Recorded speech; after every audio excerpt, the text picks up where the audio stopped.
Selanjutnya saya akan memperkenalkan terlebih dahulu anggota-anggota dari kelompok kami. Yang pertama saya sendiri atas nama Devi Rayu, selanjutnya ini. Kemudian adalah Heliana, Nufaida, Safarudin, Ariani Rahmayudiani, Elda Vindayani, Elva Rufiana, Julianus, Muhammad Iksan Warif, Novianti, Ramlia, dan yang terakhir yaitu Sufiana. Baik, langsung saja kita melangkah ke sesi presentasi yang dimana kami akan mempresentasikan perangkat pembelajaran yang telah kami buat, yaitu terdiri dari RPP, bahan ajar, lembar kegiatan peserta didik, dan media pembelajaran. Untuk itu yang pertama yaitu penjelasan mengenai RPP yang telah kami buat yang akan dijelaskan oleh saudara Safarudin. Yang akan dijelaskan oleh saudari Dila Heriana. Kepada saudari saya persilahkan.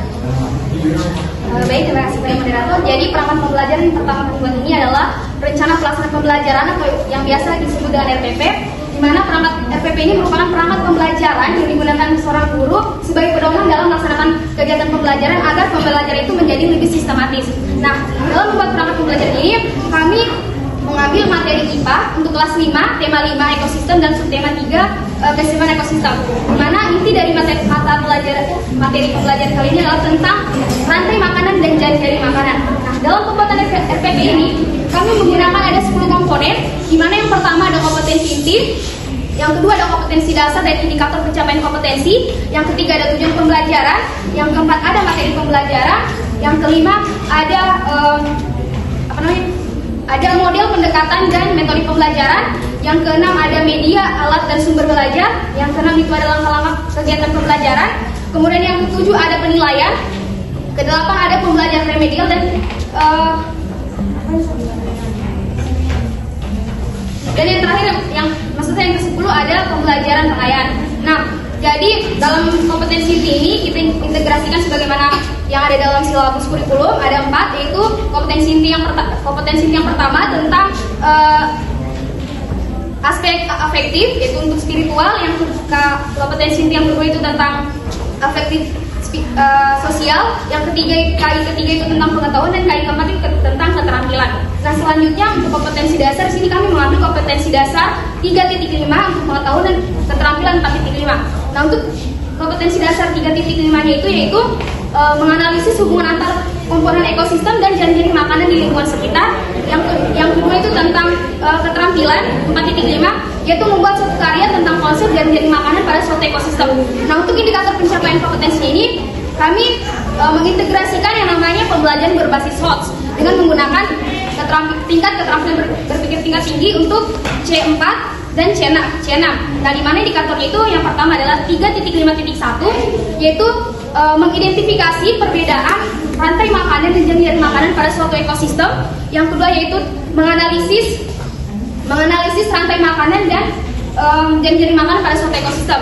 Nah, untuk indikator ketiga ini terkait dengan keterampilan, yaitu C6, membuat poster tentang jari-jari makanan. Nah, selanjutnya untuk tujuan pembelajaran. Untuk tujuan pembelajaran ini kami menggunakan prinsip ABCD. A itu untuk audiens, yaitu untuk siswa, B itu behavior untuk perilaku yang didapatkan setelah melakukan pembelajaran, yang C itu kondisi, dan yang ketiga itu degree atau kriteria. Selanjutnya untuk materi pembelajaran sudah saya katakan di awal, materi pembelajaran ini tentang rantai dan jari-jari makanan. Kemudian komponen yang kelima ada model pendekatan dan metode pembelajaran. Untuk model pembelajaran yang kami gunakan adalah model project based learning, yaitu suatu model pembelajaran yang berfokus pada aktivitas siswa, di mana suatu proyek ataupun produk ini menjadi inti dari pembelajaran itu sendiri. Di mana untuk project based learning ini ada 6 tahapan kegiatan. Yang pertama itu guru mengajukan pertanyaan dasar, kedua itu mendesain rencana proyek, kemudian yang ketiga menyusun jadwal, keempat ada memonitor keaktifan dan perkembangan proyek, yang keenam ada menguji hasil, kelima menguji hasil, dan yang keenam ada mengevaluasi pengalaman. Nah, selanjutnya untuk pendekatan ini kita menggunakan pendekatan yang namanya pendekatan saintifik, yaitu pendekatan yang sangat dianjurkan dalam kurikulum 2013, di mana di sini pendekatan saintifik ini kita kenal dengan 5M. Yang pertama ada mengamati, menanya, mencoba, menalar, dan mengkomunikasikan. Selanjutnya untuk metode, di sini kita integrasikan beberapa metode dalam pembelajaran, yaitu metode ceramah, tanya jawab, kemudian diskusi dan penugasan. Selanjutnya untuk media, alat, bahan dan sumber belajar, media di sini yang kita gunakan sebagaimana perangkat pembelajaran kami gunakan adalah media PowerPoint. Kemudian alat dan bahan yang kami gunakan untuk proses pembelajaran nantinya itu ada LCD proyektor, laptop, kemudian alat dan bahan lainnya itu seperti alat tulis, kertas karton, pensil warna, gunting, penggaris dan lain sebagainya untuk alat dan bahan membuat poster. Kemudian yang selanjutnya ada sumber belajar. Nah, sumber belajar ini kami gunakan buku guru dan buku siswa, yaitu kelas 5 tema 5 ekosistem dan subtema 3 keseimbangan ekosistem, dan yang paling penting di sini kami menggunakan lingkungan sebagai sumber belajar. Selanjutnya untuk langkah-langkah kegiatan pembelajaran ini terdiri atas 3, yaitu pendahuluan, kegiatan inti, dan penutup. Untuk pendahuluan itu sendiri sebagaimana seperti proses pembelajaran di mana guru pertama mengucapkan salam, kemudian menanyakan kabar, kemudian melakukan presensi dan lain sebagainya. Tapi inti dari kegiatan pendahuluan ini ada yang namanya persepsi dan motivasi. Kemudian untuk kegiatan inti ini merupakan implementasi dari model pembelajaran tadi, yaitu Project Based Learning atau PJBL. Selanjutnya untuk kegiatan penutup, ini yang paling penting di sini adalah kegiatan menyimpulkan, kemudian ada umpan balik, kemudian ada memberikan penghargaan kepada kelompok yang kinerja paling baik, dan selanjutnya itu kegiatan akhir itu berdoa. Nah, kemudian untuk bagian penilaian di sini bentuk penilaiannya itu non-tes dan instrumen penilaian itu rubrik. Selanjutnya yang ke-9 ada pembelajaran remedial. Jadi pembelajaran remedial ini dilakukan untuk siswa-siswa yang dikatakan tidak mencapai ketuntasan belajar. Jadi bentuk pembelajaran remedialnya ini dilakukan dengan melakukan pembelajaran ulang secara berkelompok kepada peserta didik tentang itu tadi materi terkait dengan materi, rantai, dan jari-jari makanan. Sedangkan untuk pembelajaran halayan ini dilakukan untuk peserta didik yang sudah mencapai ketuntasan belajar, yang dilakukan dengan cara memberikan tugas-tugas yang lebih kompleks terkait dengan materi, rantai, makanan, dan jari-jari makanan. Saya rasa itu sekian, saya kembalikan kepada moderator. Baik, terima kasih kepada Saudari Belah Nirliana atas penjelasannya. Selanjutnya yaitu penjelasan mengenai perangkat pembelajaran yang kedua, yaitu bahan ajar yang akan dijelaskan oleh Saudari Elva Lupiana. Kepada Saudari saya persilahkan. Baik, terima kasih. Selanjutnya saya akan meneruskan penjelasan dari Saudari saya Dila Heriana, di mana di sini saya akan menjelaskan terkait bahan ajar yang kami buat. Jadi di sini bahan ajar yang kami buat itu terdiri atas 3 bagian. Yang pertama itu adalah pendahuluan, kemudian inti, dan juga penutup. Nah, yang pendahuluan itu dia terdiri lagi dari beberapa komponen.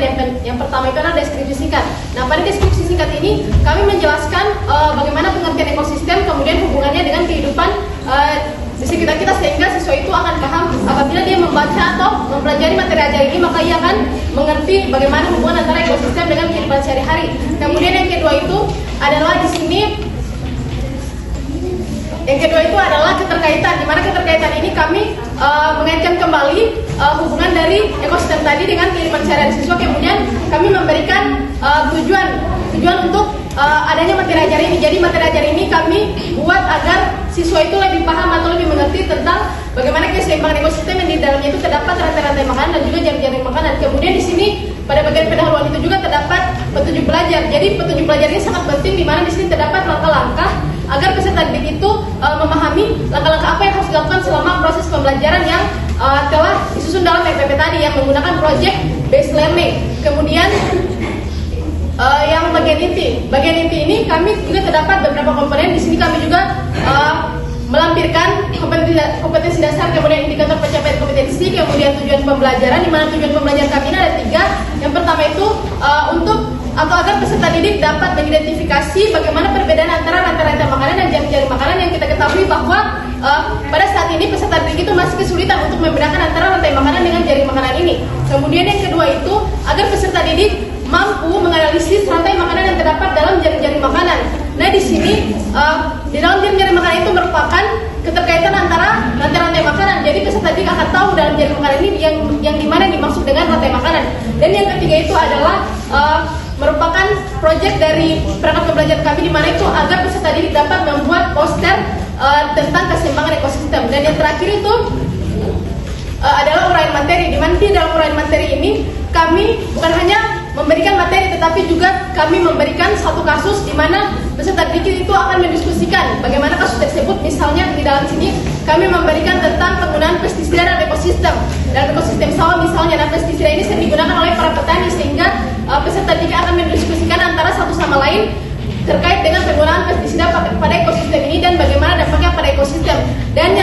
selanjutnya kami juga memberikan soal-soal latihan. Di sini berupa tugas peserta didik, tugas individu yang akan dikerjakan selama dalam proses pembelajaran.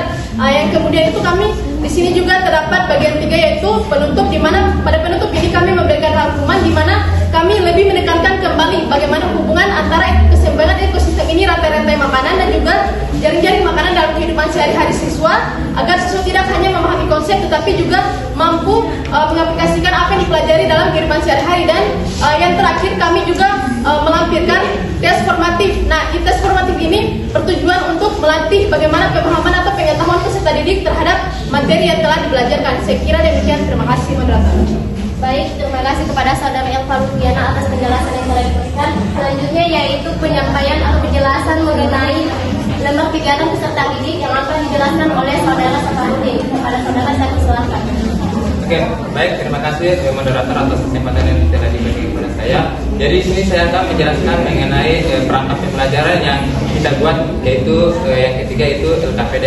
Nah, LKPD di sini merupakan sebuah sarana yang digunakan oleh seorang guru untuk membantu dan mempermudah kegiatan siswa dalam proses pembelajaran. Di mana LKPD atau lembar kerja peserta didik ini digunakan agar peserta didik atau interaksi antara peserta didik dengan seorang guru itu berjalan dengan efektif. Nah, di dalam LKPD yang kita buat di sini yaitu ada beberapa komponen. Pertama yaitu judul. Nah, judul di sini merupakan topik dan materi dari RPP yang kita sudah buat, yaitu keseimbangan ekosistem. Yang kedua yaitu tujuan pembelajaran sebagaimana yang sudah disebutkan tadi, ada 3 tujuan pembelajaran yang sudah kita kembangkan dalam sebuah RPP. Nah, yang keempat yaitu indikator pencapaian kompetensi, di mana indikator yang kita gunakan itu ada juga 3 indikator.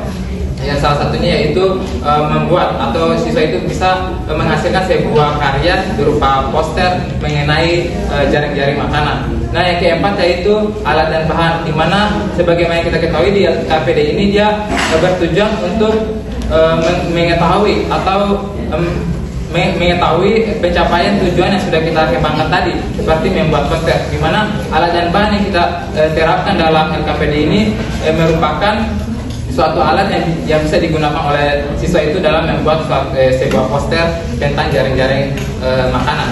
Nah, komponen yang selanjutnya yaitu informasi pendukung, di mana informasi pendukung ini kita gunakan agar peserta didik itu bisa bisa mengetahui tentang materi-materi yang akan dipelajari dan bisa mempermudah mereka di dalam mengerjakan tugas-tugas yang sudah dilampirkan pada LKPD yang kita sudah buat. Nah, yang komponen selanjutnya yaitu tentang tugas-tugas atau soal-soal yang kita lampirkan ini bisa membuat peserta didik atau seorang guru ini bisa mengetahui pencapaian dari tujuan yang sudah kita kembangkan. Dan yang terakhir yaitu penilaian, yang dimana penilaian ini bisa digunakan oleh seorang guru untuk menilai hasil dari soal-soal yang sudah dikerjakan atau tugas-tugas yang sudah dikerjakan oleh peserta didik, sehingga nantinya bisa memberikan nilai yang diperoleh dari peserta didik itu sendiri. Mungkin itu saja yang dapat saya sampaikan. Saya kembalikan kepada moderator. Baik, terima kasih kepada Saudara Safarudin atas penjelasan yang telah disampaikan. Selanjutnya yaitu penjelasan mengenai media pembelajaran yang akan dijelaskan oleh Saudari Sustiana. Kepada Saudari saya silakan. Baik, terima kasih sebelumnya. Di sini saya akan menjelaskan mengenai perangkat pembelajaran yang kami buat berupa media pembelajaran. Nah, di sini kami menggunakan media pembelajaran yang berbasis IT atau teknologi, yaitu media berupa PowerPoint. Di sini, media merupakan suatu sarana atau alat yang digunakan guru dalam proses pembelajaran, di mana media ini digunakan oleh guru untuk memudahkan dalam penyampaian informasi atau materi pembelajaran kepada peserta didik. Dalam hal ini, media yang kami gunakan yaitu PowerPoint terkait dengan materi keseimbangan ekosistem yang meliputi rantai dan jaring-jaring makanan. Di mana dalam PowerPoint kami juga ini menggunakan tema atau background yang sesuai dengan materi dan menggunakan background yang terbilang menarik agar dapat diminati oleh siswa, sehingga siswa lebih tertarik untuk belajar dan dapat meningkatkan kualitas pembelajaran. Selain itu, dalam PowerPoint yang kami buat juga terdapat beberapa gambar-gambar terkait materi. Misalnya, yaitu kami menampilkan gambar rantai makanan makanan dan jaring-jaring makanan, di mana dengan adanya penambahan gambar-gambar ini dapat mempermudah siswa untuk memahami materi terkait dengan contoh atau jenis-jenis rantai makanan dan jaring-jaring makanan, sehingga siswa itu mudah lebih memahami melalui gambar yang kami tampilkan. Selain itu, gambar dalam PPT ini juga dapat menjadi salah satu pola interaksi yang dapat kami lakukan antara guru dan siswa, karena dengan melalui gambar yang kami tampilkan itu kami dapat melakukan tanya jawab kepada siswa sehingga terjadi pola interaksi tersebut. Sekian dan terima kasih, saya kembalikan kepada moderator. Baik, terima kasih kepada Saudari Sustiana atas penjelasannya mengenai media pembelajaran. Baik, itulah tadi penjelasan dari perangkat pembelajaran yang telah kami buat, yaitu terdiri dari RPP, bahan ajar, LKPD, dan media pembelajaran. Di mana dalam proses pembuatan perangkat pembelajaran itu kami membutuhkan 4 hari dalam membuatnya, di mana secara offline kami berdiskusi secara offline. Yang pertama itu di hari pertama itu kami berdiskusi secara offline tentang pembuatan rencana pelaksana pembelajaran atau RPP. Selanjutnya yaitu kami juga berdiskusi pada hari kedua, berdiskusi secara offline tentang pembuatan bahan ajar, dan di hari ketiga kami berdiskusi secara offline tentang pembuatan LKPD atau lembar kegiatan peserta didik, dan yang terakhir yaitu kami berdiskusi secara offline tentang pembuatan media pembelajaran dan laporan kegiatan pembuatan perangkat pembelajaran yang telah kami buat. Nah, selain kami berdiskusi secara offline, kami juga memanfaatkan media WhatsApp. Dalam hal ini kami berdiskusi melalui grup WhatsApp agar waktu yang kami butuhkan itu tidak terlalu lama, di mana salah satu diskusi yang kami lakukan secara online itu misalnya kami berdiskusi mengenai perangkat pembelajaran apa saja yang akan kami buat, terus menyusun jadwal kegiatan kami yang akan kami lakukan pada saat proses pembuatan perangkat pembelajaran, dan yang terakhir yaitu kami juga berdiskusi mengenai di mana setiap anggota kelompok itu mencari referensi mengenai perangkat pembelajaran yang akan kami buat, baik itu dari buku maupun jurnal.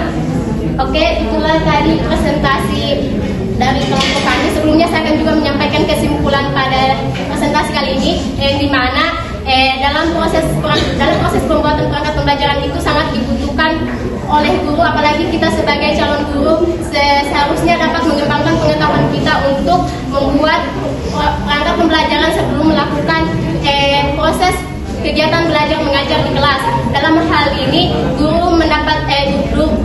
ini kita sebagai calon guru dapat mempunyai panduan atau pedoman untuk melaksanakan kegiatan pembelajaran kita di kelas nantinya, sehingga proses pembelajaran itu berjalan secara efektif dan efisien, dan tujuan yang akan dicapai pun juga tercapai. Mungkin itu saja yang dapat kami sampaikan pada diskusi kali ini. Saya tutup. Wabillahi taufiq wal hidayah. Wassalamualaikum warahmatullahi wabarakatuh.